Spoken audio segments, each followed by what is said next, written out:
tambah taat, tinggalkan maksiat, atau bergaul dengan orang-orang dengan cara yang baik. Nah, karena tiga hal ini biasanya saling berhubungan. Siapa yang misalnya kok susah melaksanakan ketaatan, kemudian nganggap saya bisa meninggalkan kemaksiatan tapi susah melaksanakan ketaatan, biasanya juga dia susah sebenarnya meninggalkan kemaksiatan. Karena pada hakikatnya tidak melaksanakan ketaatan itu juga kemaksiatan.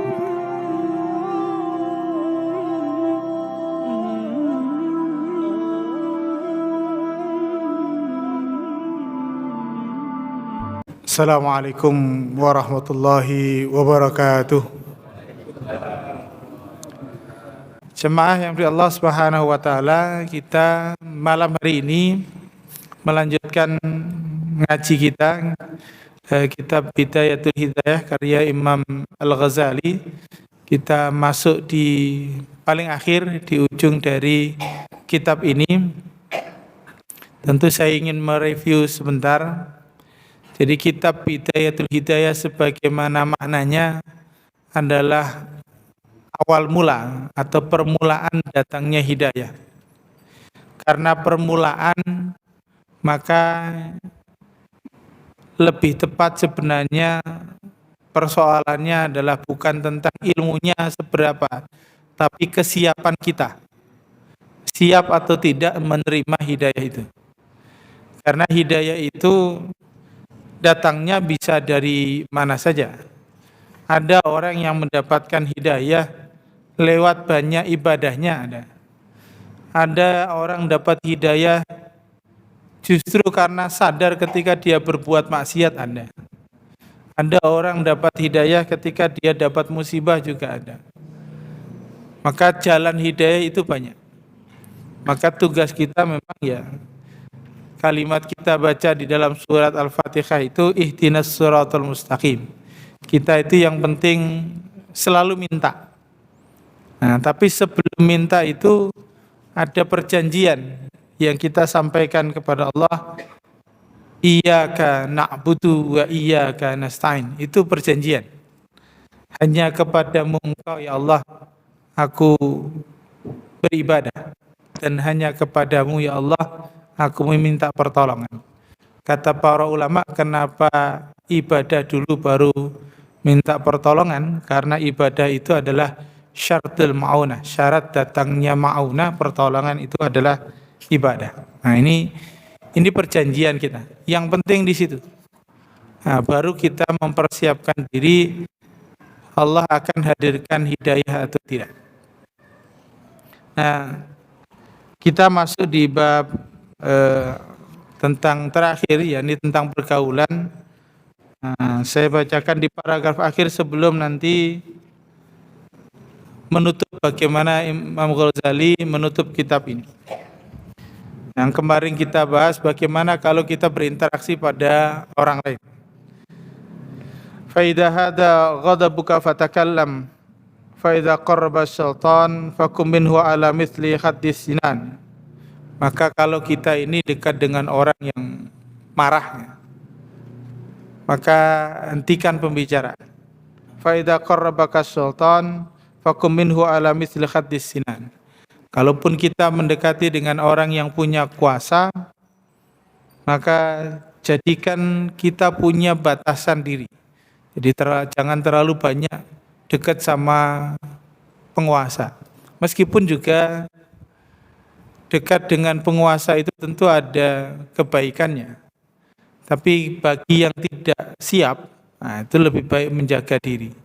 Karena kadang-kadang kita itu kalau di depan penguasa, orang yang tinggi jabatannya, kadang-kadang kita hilang kehormatan kita. Tidak sadar kita kemudian merendahkan diri kita. Tidak sadar kemudian kita memuliakan karena jabatan itu. Nah, itu seringkali kita tidak sadar. Wa iyyaka shadiqul afiyah. Maka kita harus berhati-hati untuk bisa mendapatkan teman yang betul-betul baik. Fa innahu a'da al-a'da. Maka kalau bukan teman yang baik itulah seburuk-buruk musuh. Wala taj'al malaka aqram min ardik. Maka jangan kemudian kita membuat apa yang menjadi milik kita, malaka aqrama min ardik, itu lebih mulia daripada diri kita sendiri. Jadi kita itu dinilainya dengan diri kita, bukan apa yang melekat pada diri kita. Jadi kalau ada yang bilang bagus bajunya gitu, nah itu harusnya kita itu agak emosi, karena yang bagus bajunya bukan orangnya. Jadi kitanya, bukan sesuatu yang melekat pada kita. Sehingga dalam pergaulan itu manusia ya dinilai dengan manusianya, bukan bajunya, bukan kendaraannya, bukan rumahnya, bukan jabatannya. Sehingga jangan sampai yang melekat itu lebih penting daripada kitanya. Lebih penting. Makanya ada kisah Nasruddin Hoja, itu salah satu kisahnya yang unik, itu pernah dalam sekali undangan pernikahan, dia diundang pernikahan, itu pakai pakaian biasa saja. Nah, pakai pakaian biasa itu nggak ada orang yang peduli, nggak dipersilahkan, ya pokoknya masuk biasa aja. Habis itu dia pulang pakai baju bagus. Pakai baju bagus, ternyata kemudian dilayani betul, dihormati. Habis itu dia ngambil makanan itu, bilang kepada makanannya, hei makanan ini aku masukkan ke bajuku. Nah, karena orang menghormati baju ini, bukan aku. Jadi orang-orang kemudian akhirnya malu. Kenapa menghormati orang karena bajunya, bukan karena orangnya. Nah, ini perangai kita. Nah, ini dalam pergaulan, maka pastikan yang kita lihat itu orangnya. Orangnya, bukan karena sesuatu yang melekat pada dirinya. Nah, karena kita kadang-kadang lupa itu. Nah, disinilah kemudian Imam Al-Ghazali menutupnya, fahadzal qadru ya fata fayakfika fi bidayatil hidayah. Semua hal ini, jadi kajian tentang kitab Bidayatul Hidayah ini sebenarnya cukup kalau kita memang mau melaksanakannya. Fajarrib biha nafsak, maka lakukan. Nah, ini persoalannya. Jadi kita itu kalau sudah mendapatkan ilmu, mendapatkan informasi, tugas berikutnya adalah amalnya. Nah, memang belajar itu penting. Rasulullah sampaikan, talabul ilmi fardhatun ala kulli muslimin. Itu para pensyarah hadis memberikan makna setidaknya 4.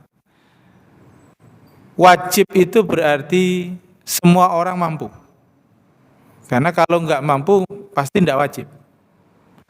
Mau lahir dimanapun, bentuknya kayak apapun, mencari ilmu itu pasti bisa.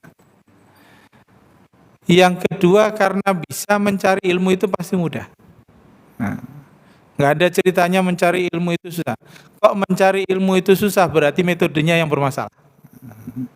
Jadi kok ada orang belajar itu cari metode ini, diperumit sendiri ya. Ini salah metodenya. Bukan salah belajar, metodenya yang salah. Nah, makanya kalau yang belajar tentang metodologi pendidikan, metodologi pembelajaran, itu biasanya sampai bosan. Ini metode banyak macam-macam, tapi ujung-ujungnya nggak dipraktekkan. Nah, jadi Bapak bisa tanya, mungkin yang kuliah di kependidikan gitu, macam-macam tentang teori pembelajaran, tapi faktanya di kelas itu nggak ada satupun yang dipakai. Artinya memang bukan tentang pembelajaran, karena belajar itu mudah.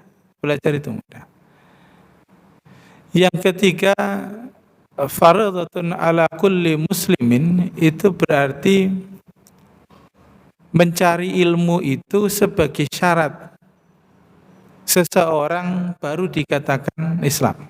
Artinya Islam itu tidak boleh dijalankan hanya dengan kira-kira, tapi harus dengan ilmu. Harus dengan ilmu. Jadi enggak kemudian kayaknya saya suka begini, enggak. Tapi dalilnya apa? Yaitu talabul ilmi faridatun ala kulli muslimin. Dan yang keempat, biasanya para pensyarah hadis memberikan gambaran kalau ada orang yang mencari ilmu dan dia mendapatkan kesulitan, maka bisa jadi dua hal. Yang dicari bukan ilmu, atau yang kedua, dianya sendiri menolak kebenaran. Nah, ini perlu hati-hati. Nanti di ujung ini Imam Ghazali juga memberikan gambaran itu.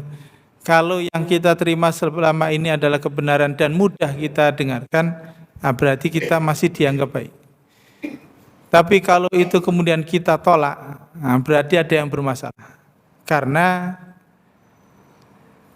di dalam hadis Rasulullah sebut yang disebut sombong itu cirinya dua, yakni orang yang merendahkan orang lain dan juga menolak kebenaran. Jadi itu sombong. Maka kenapa orang tidak bisa menerima ilmu? Biasanya karena itu. Dia merendahkan orang lain atau dia menolak kebenaran. Maka itu yang perlu kita hati-hati. Kok enggak susah kita diingetin orang? Kalau nanti dalam kajian misalnya Minhajul Qasidin, Ibnu Jauzi bilang orang menolak kebenaran itu tandanya orang yang memang susah untuk ikhlas. Diingetin kok susah, itu jangan-jangan kita ini orangnya banyak ndak ikhlasnya. Nah, itu yang penting kita belajar. Fa innaha thalathatul aqsam. Nah, yang sudah kita pelajari itu ada 3. Qismun fi ada'it ta'ah, wa qismun fi tarkil ma'asi, wa qismun fi mahalatil khalqi. Jadi ada 3 yang sudah kita pelajari dalam kitab ini, yakni ada ta'ah, melaksanakan ketaatan, kemudian tarkil ma'asi, meninggalkan kemaksiatan, kemudian mahalatil khalqi, bergaul dengan makhluk. Kita sudah belajar itu, bagaimana caranya melaksanakan ketaatan, bagaimana menjauhi kemaksiatan, bagaimana bergaul. Wa hiya jami'atun li jumalil muamalatil abdi ma'al khaliq wal khalqi. Maka ketiga itu sebenarnya cukup. Jamin itu cukup komprehensif atau sudah lengkap sebagai modal seorang hamba untuk bisa hidup. Dia berinteraksi dengan sesama makhluk maupun berinteraksi kepada Sang Khalik. Maka ini yang kemudian nanti kita sebut sebagai takwa. Takwa itu ya 3 hal ini, nggak boleh dipisah. Bahwa salah satu yang bisa kita lihat saja sudah nggak apa-apa. Misalnya tarkul ma'asi. Bisa jadi sholatnya kurang, tapi kan dia nggak maksiat. Ya sudah, itu juga baik. Jadi jangan kemudian menganggap itu tidak baik. Misalnya orang tidur, loh, orang tidur itu tandanya dia tidak berzina, namanya tidur. Tidur itu tidak korupsi, maka tidur itu baik. Itu masuk kategori tarkul ma'asi. Daripada ngomongin orang mending tidur. Jadi itu tarkul ma'asi. Jadi 3 hal ini. Ada taat itu harus. Tapi kalau ada orang yang misalnya berat untuk taat, yang coba saja 3 hal itu, ya ini kita bisa tambah taat, tinggalkan maksiat, atau bergaul dengan orang-orang dengan cara yang baik. Nah, karena 3 hal ini biasanya saling berhubungan. Siapa yang misalnya kok susah melaksanakan ketaatan, kemudian menganggap saya bisa meninggalkan kemaksiatan tapi susah melaksanakan ketaatan, biasanya juga dia susah sebenarnya meninggalkan kemaksiatan. Karena pada hakikatnya tidak melaksanakan ketaatan itu juga kemaksiatan. Nah, itu kadang-kadang kita enggak, misalnya begini, enggak apa-apalah sholat terlambat. Sholat terlambat itu juga maksiat. Nah, meskipun tentu lebih baik daripada tidak sholat. Nah, atau bergaul, nongkrong seharian, ya enggak apa-apa daripada nyuri. Tapi tentu itu kemudian keliru kalau isinya justru meninggalkan ketaatan. Nah, ini tiga hal yang harus kita sambung. Bergaul juga harus isinya ketaatan, bergaul juga harus bisa meninggalkan kemaksiatan. Fa in ra'aitaha munasibatan li nafsik wa ra'aita qalbaka ma'ilan ilaiha raghiban fil amali bihi fa'lam annaka 'abdun nawwarallahu bil imani qalbak wa syaraha lahu sadrak. Nah, ini yang disampaikan Imam Ghazali, kalau engkau mengetahui bahwa dirimu sesuai dengan apa yang disampaikan oleh Imam Ghazali ini, jadi bahwa meninggalkan kemaksiatan itu penting, melaksanakan ketaatan itu juga penting, bergaul dengan cara baik itu penting, kemudian hati kita cenderung pada itu, condong untuk melakukannya, fa'lam annaka 'abdun nawwarallahu bil imani qalbak, maka ketahuilah bahwa dirimu termasuk hamba yang hatinya disinari oleh Allah. Maka Rasulullah di dalam Al-Quran itu, wa may yuridillahu yasrah sadrahu lil Islam. Itu artinya Allah mudahkan. Kita harus husnudzon ketika kita diberikan jalan kebaikan. Kok kita mudah untuk belajar, kok kita mudah untuk ibadah. Yakinlah bukan soal kita dapat pahala atau tidak, tapi yakinlah lebih tinggi dari itu, bahwa Allah sebenarnya rindu dengan kita, rindu dengan ibadah kita, rindu dengan sujud kita. Harus di situ, sehingga di situ kemudian muncul kebaikan-kebaikan yang dihadirkan Allah pada kita, bukan justru kita merasa pahala banyak kemudian lahirnya sombong. Seringkali justru malah di situ. Nah, itulah kemudian setan memang selalu membisikkan pada kita. Orang yang semangat berbuat sunnah tapi kemudian kadang-kadang lupa meninggalkan yang wajib. Itu model orang-orang yang dia merasa penting terhadap pahala tapi kadang-kadang lupa. Nah, ini kalau nanti di dalam kitab Ihya Ulumuddin ada bab tentang al-ghurur, orang-orang yang terkelabui, salah satunya di situ. Jadi orang yang ibadahnya semangat tapi ternyata yang sunnah yang dikejar, yang wajib lupa. Misalnya yang dianggap sunnah, soal manjangin jenggot. Nah, manjangin jenggot itu kalau dihukumi sunnah silakan, tapi kalau dihukumi sunnah dengan cara memakruhkan mereka yang nggak punya jenggot, nah, justru keliru. Karena Nabi tidak pernah ada urusan itu. Nah, disinilah kemudian perlu kebijakan. Wa tahaqqaq anna li hadhil bidayah nihayah. Maka ketahui bahwa li hadhil bidayah, bahwa pada permulaan ini pasti ada ujungnya. Wa wara'aha asrarun wa aqwarun wa ulumul mukasyafat. Di belakangnya pasti banyak rahasia, banyak ilmu, banyak pengetahuan yang tersingkap. Artinya perlu dilatih. Coba saja untuk taat, coba saja untuk meninggalkan maksiat. Kalaupun masih berat, mulailah yang kecil-kecil. Maka di situ pasti ada rahasia Allah yang ingin disampaikan. Allah ingin mengajarkan kita, tapi memang kitanya yang harus siap.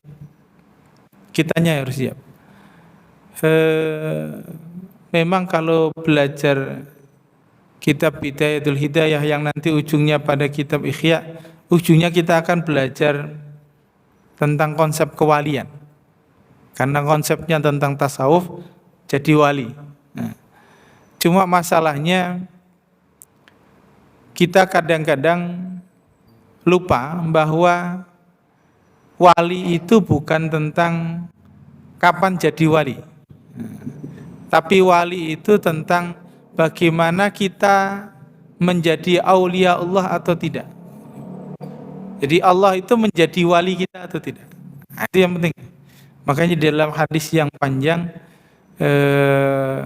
ada salah satu hadis qudsi Allah sampaikan di dalam kitab Musnad Ahmad itu, Man ada di waliyan faqad azantu bil harb. Siapa yang memusuhi waliku, maka aku akan umumkan perang bersamanya. Nah, maka penting untuk kita tidak berprasangka pada siapapun, karena nggak tahu kita, siapa tahu orang itu wali. Jadi wali itu jangan anggap yang ulama tinggi-tinggi itu, karena wali itu orang yang, kalau di dalam Al-Quran itu kan, inna awliya Allahi la khawfun alaihim wa lahum yahzanun. Yang penting dia itu orangnya tenang, nggak gampang sedih, nggak gampang galau. Nah, itu calon wali. Nah, kalau ada wali kok panikan, nah itu bukan wali. Jadi ulama kok isinya marah-marah, itu bukan wali. Karena para wali tidak begitu. Dia tenang. Maka bisa jadi yang wali itu bukan soal apa mereka yang di atas. Maka seringkali orang menyebut namanya wali mastur. Yang bisa jadi mereka itu orang-orang sekitar kita yang selama ini nggak kita pikirkan, yang mungkin mereka hanya pedagang biasa saja, tapi setiap saat dia dikira, tapi kita nggak tahu, kita nggak tahu. Nah, pernah saya suruh mahasiswa itu wawancara Gojek, itu ada salah satu grup Gojek itu ketemu, ternyata ada tukang ojek itu yang kalau dia nggak lagi ngojek ngafalin Quran. Nah, itu macam-macam. Nah, itu kita nggak pernah tahu. Sehingga kita jangan merendahkan siapa. Wa qad awda'aha kitab Ihya Ulumuddin fastaghil bi tahsilihi.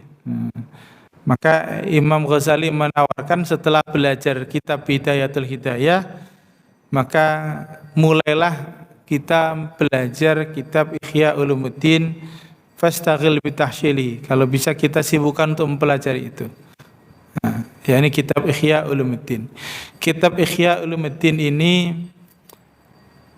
memang kitab yang cukup fenomenal karena ditulis ketika Islam sedang sangat lemah. Jadi perang salib baru mau mulai,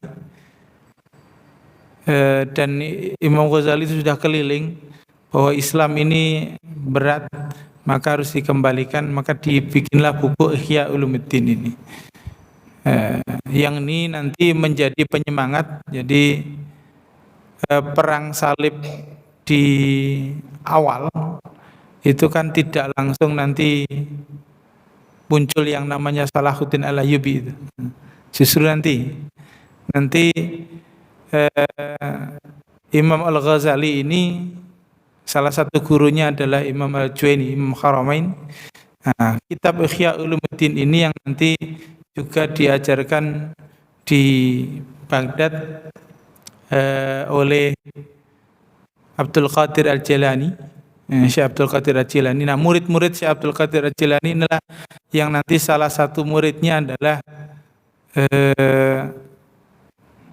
Aqiyuddin, itu pamannya Salahuddin Al-Ayyubi. Itu yang nanti jadi pasukan-pasukan awal itu. Nah, itu yang bergerak. Jadi kitab Ihya Ulumuddin ini kalau dipelajari serius, dalam kitab Ikhaf itu ada dua model. Ada yang belajar kitab Ihya lahirnya menjadi tarikat. Ada yang belajar kitab Ihya lahirnya menjadi pergerakan. Jadi dua-duanya bisa. Karena kitab Ihya itu isinya ada empat jilid ya, atau rubu'. Jadi seperempatnya itu rubu'ul ibadah, rubu'ul adah, rubu'ul muhlikat, wa rubu'ul munjiyat. Di mukadimahnya begitu. Jadi ada empat, jadi tentang ibadah, tentang adah, pergaulan, muhlikat, bagaimana menyiapkan kebesaran Islam. Kemudian al-munjiyat, ini tentang makam-makam tasawuf. Jadi maka nanti lahirnya itu macam-macam. Kitab Ihya ini lahirnya macam-macam. Ada yang melahirkan para ulama tasawuf, ada yang melahirkan pergerakan-pergerakan besar. Makanya di pergerakan sampai hari ini di Palestina itu selalu yang menemani mereka itu juga pemimpin-pemimpin tarekat. Jadi bukan hanya tarekat itu hanya sekedar sufi yang diam nggak peduli sama negara, enggak. Lahirnya gerakan. Lahirnya gerakan. Nah, ini kitab Ihya Ulumuddin. Makanya judulnya Ihya Ulumuddin, menghidupkan ilmu-ilmu agama. Nah, ini setelah ini harusnya belajar itu. Meskipun kritikan oleh Ibnu Qudamah juga Al-Iraqi dalam kitab Ihya Ulumuddin itu sangat banyak hadis yang tidak ada sumbernya. Yang tidak ada sumbernya. Cuma ini susahnya kalau belajar sama sufi, sama wali. Ada sebagian ini dalam kitab Ikhthaf itu ada yang mengatakan begini. Imam Ghazali itu sebenarnya sudah pernah ditanya, kenapa dalam kitab Ihya Ulumuddin itu banyak sekali hadis yang tidak ada sumbernya. Hadis dhaif, bahkan hadis maudhu. Itu yang ditulis oleh Imam Al-Iraqi. Tapi kata Imam Al-Ghazali gimana? Setiap aku menulis hadis di situ, aku sudah tanya langsung sama yang mengucapkannya. Jadi Imam Ghazali itu sudah nanya langsung ke Nabi, ini ungkapanmu atau enggak ya Rasul? Nah, itu repot kita. Ada juga yang mengatakan bahwa Imam Ghazali itu juga pakai mencium tulisannya saja. Kalau tulisannya itu baunya wangi, ini sahih. Nah, yang begini ini susah dilacak. Susah dilacak. Makanya Ibnu Qudamah kemudian nulis kitab Minhajul Qasidin sebagai tawaran untuk bisa memahami kitab Ihya versi hadis yang sahih. Nah, makanya belajarnya kitab Minhajul Qasidin. Karena kalau belajar tarekat itu memang susah. Di UIN Jogja itu pernah rame karena ada seorang mahasiswa bikin skripsi tentang Ibnu Arabi, tidak pakai referensi. Tapi pengujinya itu kagum karena tulisannya bagus. Tulisannya bagus, tidak ada referensinya. Begitu ditanya, ini referensinya dari mana? Karena buku-buku yang dibaca dosen-dosen pengujinya itu nggak ada yang ngomongin itu tentang Ibnu Arabi. Kata mahasiswanya, aku termasuk pengikut tarekat yang Ibnu Arabi sama, Arabian itu. Jadi Ibnu Arabi itu. Terus bagaimana caramu nulis? Aku kalau sebelum nulis tidur dulu dan minta kepada Ibnu Arabi untuk didikte. Jadi skripsinya itu diktean Ibnu Arabi. Nah, yang begini ini susah. Meskipun akhirnya kalau tidak salah itu tahun 2008 kalau nggak salah, 2008 atau 2009, atau akhirnya diluluskan. Karena memang itu orisinil, karya itu orisinil. Jadi dicari di kitab-kitab Ibnu Arabi yang manapun itu tidak ada dan itu orisinil. Jadi itu diluluskan. Nah, terus bagaimana kita? Ya belajar saja. Belajar saja. Belajar, kalau misalnya mau belajar kitab Ihya, ya belajar saja. Andai di situ ada hadis-hadis yang dhaif, tinggal cara kita bersikap. Nah, cara kita bersikap. Imam Az-Zarkashi memberikan pedoman itu. Kalau kita menemukan hadis yang dhaif, 5 hal yang kita pegang kalau ketemu hadis yang dhaif. Pertama, yakinlah bahwa itu dhaif, bukan sahih. Nah, itu yang pertama. Yang kedua, kalau itu berkaitan dengan ibadah, maka cukup lakukan sebagai fadhailul amal, jangan sebagai pokok amal, sehingga tidak merubah hal yang sudah wajib. Misalnya hadis-hadis yang dhaif yang ulama memperdebatkannya, misalnya sholat tasbih. Makanya para ulama bilang, sudahlah lakukan, kalau tidak bisa setahun sekali, seumur hidup sekali saja, nggak usah rutin. Karena para ulama tahu ini tidak sahih. Tapi lakukan itu sebagai fadhailul amal, tidak apa-apa. Yang ketiga, kalau mendapati hadis yang dhaif, maka jangan pernah memasyhurkannya. dengan cara mendawamkan, lakukan terus menerus, enggak. Sesekali saja enggak apa-apa. Nah, itu boleh. Kemudian yang kelima, dalam persoalan hadis dhaif harus tidak boleh bertentangan dengan hadis yang sahih. Nah, jadi intinya di situ saja. Selain itu silakan. Karena nanti ada yang bilang begini, lah itu sedhaif-dhaifnya kan tetap hadis daripada kita ngarang sendiri. Jadi ya enggak apa-apa. Nah, cuma ya itu tadi, jangan langsung dikategorikan sama seperti hadis sahih. Nah, itu hadis tentang. Nah, di kitab Ihya Ulumuddin itu banyak sekali. Bahkan Al-Iraqi mengatakan lebih dari 1000 hadis yang lemah di dalam kitab Ihya itu. Tapi apapun itu, buktinya kitab ini masih dipelajari banyak sekali. Para ulama yang bikin syarahnya banyak sekali, kitab-kitabnya banyak sekali diterbitkan. Nah, meskipun terbitan-terbitan justru setelah tahun 2000-an di Indonesia itu malah berkurang. Sebelum tahun 2000-an itu banyak. Penggalan-penggalan kitab Ihya Ulumuddin diterjemahkan itu banyak sekali. Sekarang justru malah kurang karena orang berlomba menampilkan hadis yang dianggap paling sahih, padahal hadis sahih saja sebenarnya sangat sedikit. Jadi kitab-kitab hadis sahih itu sangat sedikit. Karena itu perlu diwarnai dengan banyak kitab-kitab yang lain. Fa in ra'aita nafsaka tastaqil amala bi hadhihi wadhaif wastakthir hadzal fanna min al-ilmi fataqulu laka anna yanfa'uka hadzal ilm fi mahafilul ulama wa ma yuqaddimuka hadzal aqran wan nadhar. Kalau hati kita justru merasa berat membaca kitab ini, kok berat, kemudian kita ngerasa ini kayaknya nggak ada manfaatnya, nggak bisa bikin kaya, nggak bisa bikin nambah jabatan, gitu ya. Wa kaifa yarfa'u man bi majlisil umara wal wuzara, kita justru nggak bisa naik kepada orang-orang yang levelnya tinggi itu.